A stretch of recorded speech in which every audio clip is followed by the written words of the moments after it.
मानव ने सामने बैठी लड़की के मुंह से अपना नाम सुना तो चौंक गया और उसकी तरफ देखते हुए पूछा, तुम कौन हो और मुझे कैसे जानती हो?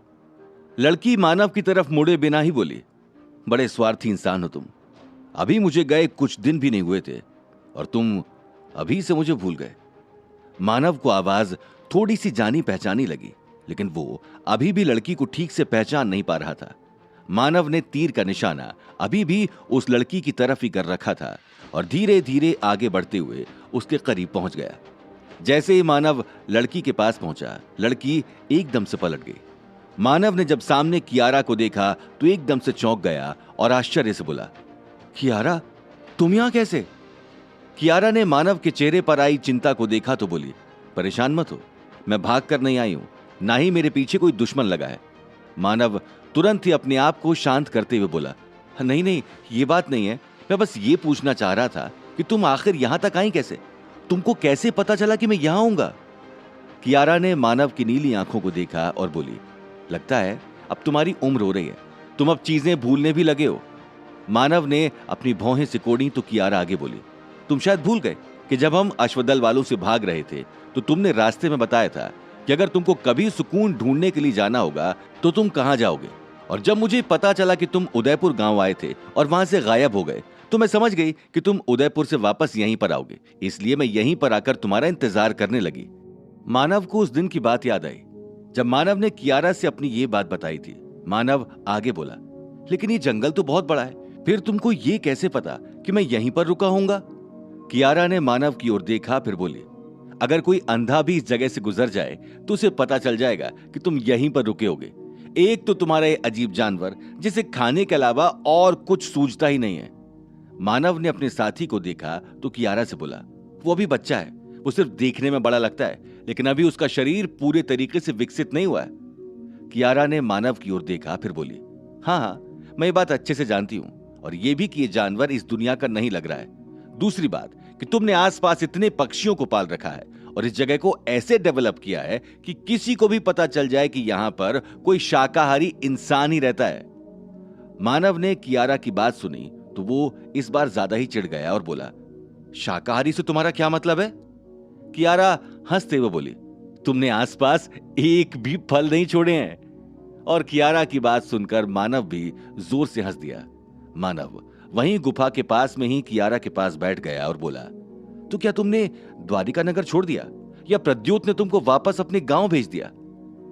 कियारा ने मानव को तिरछी नजर से देखा और बोली, मैं प्रद्योत की कोई गुलाम नहीं हूं, मैं एक ऋषि हूं, एक जादूगरनी हूं और मैं जहां चाहूं वहां रह सकती हूं। मैंने द्वारिका नगर में सबको यह बताया है कि मैं अभी कुछ दिन बाहर रहना चाहती हूं और नेचुरल चीजों को सीखकर अपनी शक्ति को स्ट्रांग करना चाहती हूं, तो उन लोगों ने मुझे वापस भेज दिया।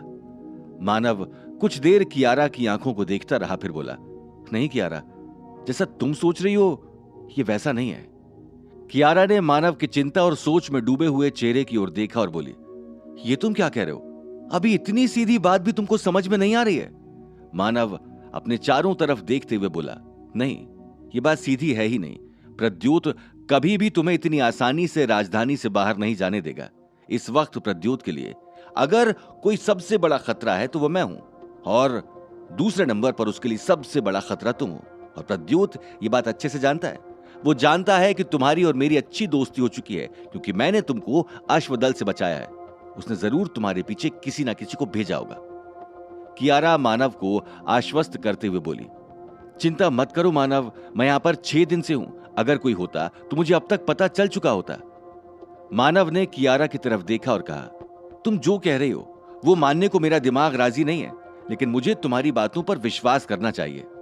इतना कहकर मानव ने अपने साथी जानवर की तरफ देखा, फिर कियारा से बोला, मुझे इसको बिना नाम के बुलाना अच्छा नहीं लगता है, क्या तुम इसके लिए कोई अच्छा सा नाम बता सकती हो? कियारा ने जानवर की तरफ देखा, फिर मानव से बोली, जिस तरह से इसका खान पान और इसका शरीर है, इसका नाम वृकोदर होना चाहिए। मानव ने कियारा के मुंह से जब वृकोदर नाम सुना तो उसे अच्छा लगा। मानव कियारा से बोला, तुमने अच्छा नाम सजेस्ट किया, वृकोदर मतलब बड़े पेट वाला।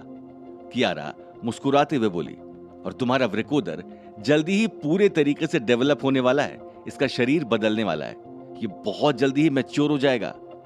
कियारा का इतना बोलना ही था कि तभी वृकोदर के चारों तरफ लिपटे हुए सेल में से एक टुकड़ा टूटकर गिर गया।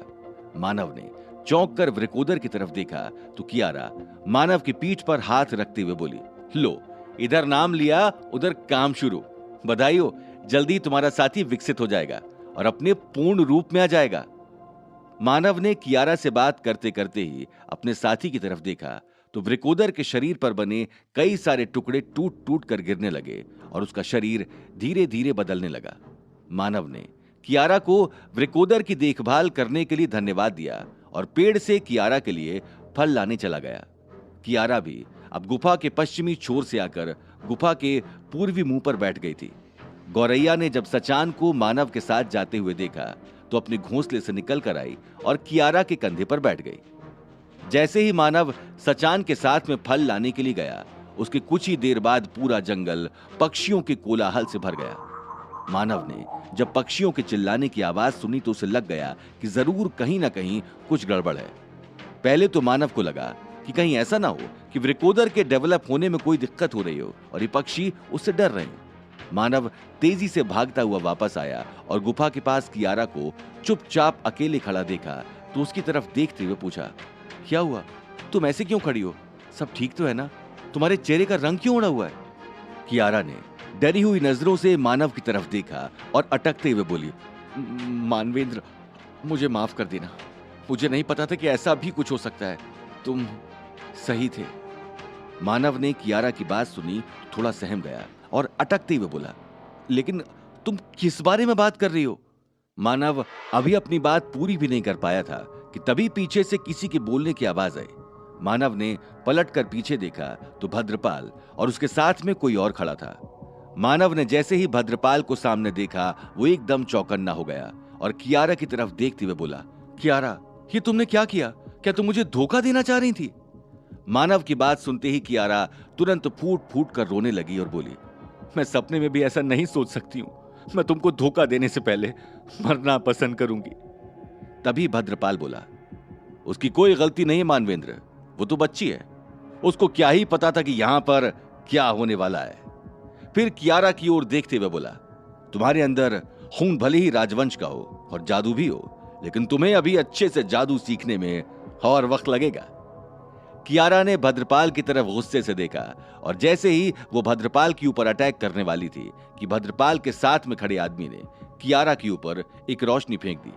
कियारा ने बचने की कोशिश की, लेकिन वो हरी रोशनी सीधे कियारा के सर से टकरा गई।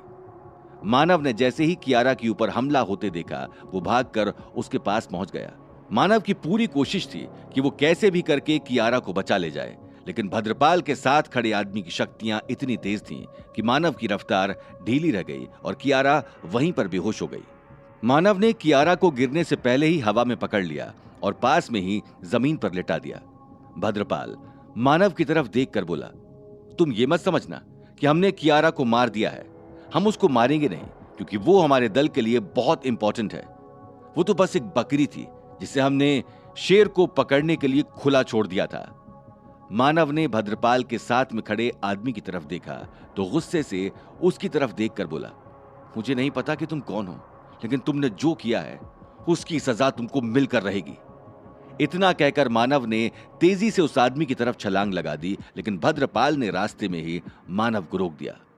भद्रपाल मानव की तरफ देखते हुए बोला, यह गलती दोबारा मत करना मानवेंद्र। तुम जानते ही नहीं हो कि यह कौन है और क्या कर सकते हैं। तुमने द्वारिका नगर में प्रज्ञान का नाम तो सुना ही होगा। ये वही प्रज्ञान है। इसके पास मायावी शक्तियां हैं। ये चाहें तो तुम्हें चुटकी में मसल सकते हैं। मानव ने प्रज्ञान का नाम काफी सुन रखा था, लेकिन कभी उससे मिला नहीं था। अब मानव की समझ में आ गया कि वो कैसे भी करके प्रज्ञान और भद्रपाल से लड़कर नहीं जीत सकता है, क्योंकि भद्रपाल एक गुरु रैंक का योद्धा है, तो वहीं प्रज्ञान एक जाना माना ऋषि रैंक का जादूगर, जिसके पास अजीब तरह की मायावी शक्तियां हैं। अब मानव का पूरा ध्यान था कि वो कैसे भी करके कियारा को उनके चंगुल से बचा ले और वृकोदर पर इन दोनों की नजर ना पड़े। मानव को वृकोदर से एक अच्छी वाली फीलिंग थी कि वृकोदर डेवलप होने के बाद उसकी हेल्प कर सकता है, लेकिन अभी प्रज्ञान और भद्रपाल से उसे बचाना जरूरी था। इसलिए मानव ने भागने का रास्ता चुना। मानव ने वापस जंगल से भागने की कोशिश की, लेकिन प्रज्ञान ने अपनी मायावी शक्तियों से आसपास की जगह को एक रेगिस्तान में बदल दिया। मानव जिधर भी जाता उसे चारों तरफ रेगिस्तान ही नजर आ रहा था।